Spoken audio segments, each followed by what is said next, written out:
what you need to do as a writer is you need to have concise statements.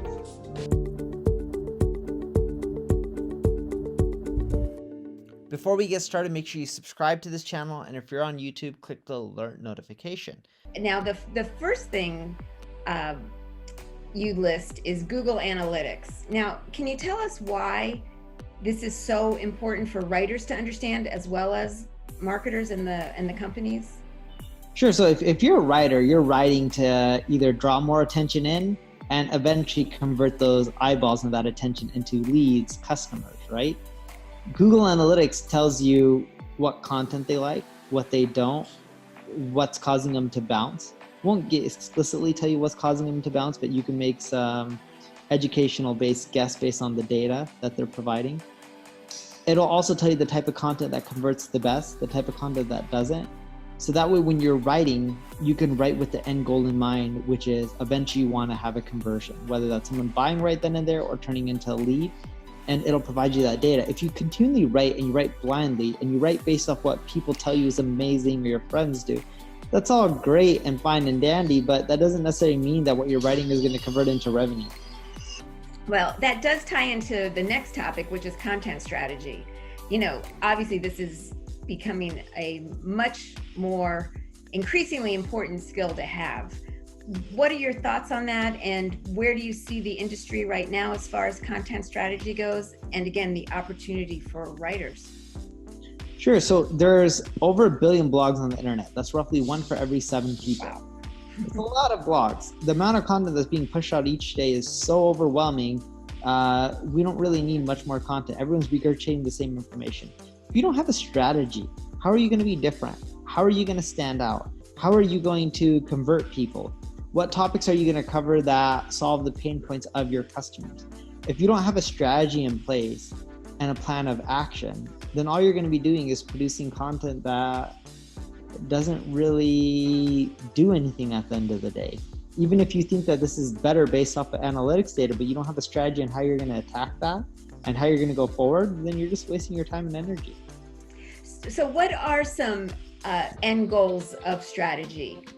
You know, when you say you need a strategy, well, how do I even know where to start creating that strategy?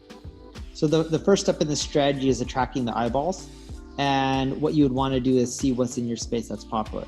So there's a tool called Ubersuggest that I have, and you can use it for free.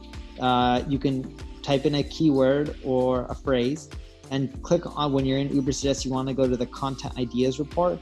It'll tell you what's popular based off of social shares, like Facebook and Pinterest. Search traffic, what ranks well in Google and how much traffic does it get and what keywords does it rank for. And the third thing is links. What other sites are linking to it because they like the content. So you want to look at the topics and the exact headlines that are doing well. And it'll also show you in the tool what doesn't do well. So you want to more so focus on creating content that's popular and what people like. Now, you don't want to just copy that and regurgitate what's already existing on the web, but you want to do something that's better than them. Think of skyscrapers.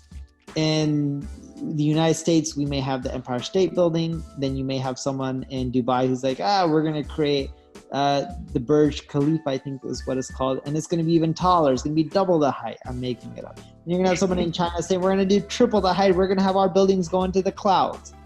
The point I'm making is you want your content to stand out and be unique, go above and beyond what people are already doing. Because if something's already popular and it worked well, if you do something that's double, triple better, you're much more likely to have your content do really well too.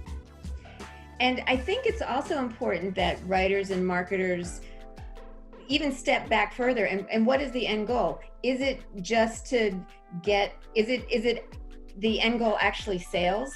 Or is it just to build the list? Is it, and is there different content for different purposes? There is, and you know this better than anyone else, right? If you're trying to get someone to opt into a lead, it's easier to get them to opt into a lead than it is to get them to buy. So if they're opting to a lead, you may just have to write content that provides them a quick solution or some tips or some educational advice. If you want someone to buy, you have to answer so many more objections, hit on pain points, social proof. All those things matter, right? So you got to think about what stage the person's in and what kind of content they want to see. Okay. Now, I've also heard you say that marketers need to learn how to leverage video content. Now, what do you feel is the best way to go about doing that? The best way is to bust out your phone, record yourself, and straight up just upload it to YouTube, Facebook, Instagram.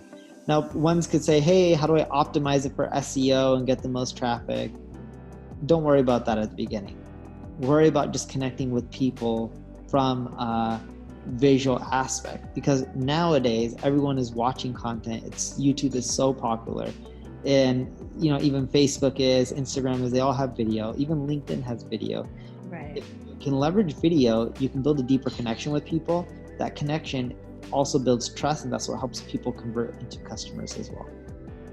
All right, and that ties into one of the other skills that you recommend writers and marketers have to be successful in the digital world, and that's storytelling. That's something that obviously AWAI focuses a lot of time and energy in, but I love hearing it from your perspective as well.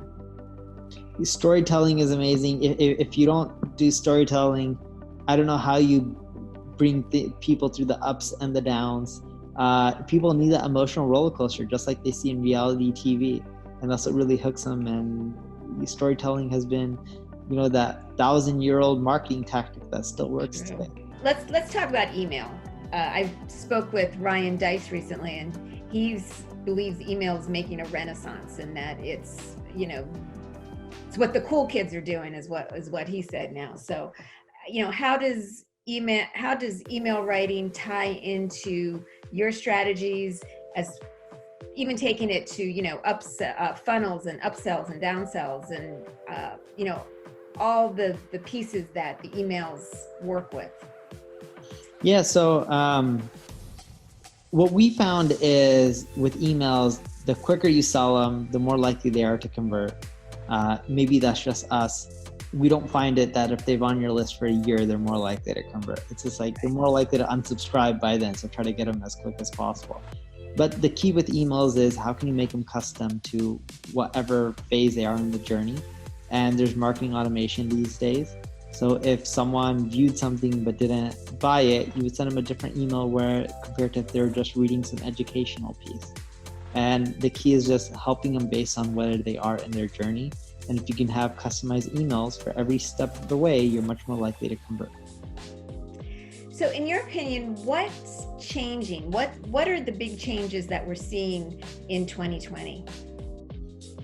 Voice search is huge. Over 50% of the searches now are voice, according to ComScore. I want to stop you for a minute then. So with that in mind, what does that so what that means? Yeah, or first off, before we get into that, what you need to do as a writer is you need to have concise statements. Yeah. Because if you're a writer and you're writing lengthy responses to a question, think of Quora. Quora is really popular. They get over 100 million visitors a month, according to SimilarWeb. And my number could be off, but I think it was something ridiculous like that. But either way, it's popular. The reason it does well is with Quora, you're getting short answers, right? Here's a question, here's an answer. That's what people want to hear. They don't want to ask Alexa a question and then Alexa read for 5 minutes. Right. So as a writer, if you can't be concise and to the point, you're not going to do well. Okay, that does tie into bite-sized educational content, which I've heard you talk about, and you believe that that's a growing trend. Could you just speak a little bit about that, please? Yeah, that's actually a wrong statement. A lot of people want quicker on-demand content. So we found that bite-sized education works really well. My buddy and I, Eric Sue, we have a podcast called Marketing School. We did an experiment where if we do 5-minute podcast episodes a day on one thing about marketing, it could do well. And we have over 1 million monthly listeners every month. And it's done well because people want bite-sized information. Before that, he tested out longer pieces of information and do less episodes, but we found a trend in which people want quick, actionable insights in the least amount of time. And that's what shows in the study, right? They say humans have a shorter attention span than a goldfish. So this shows the quicker you can get information across, the better off you are.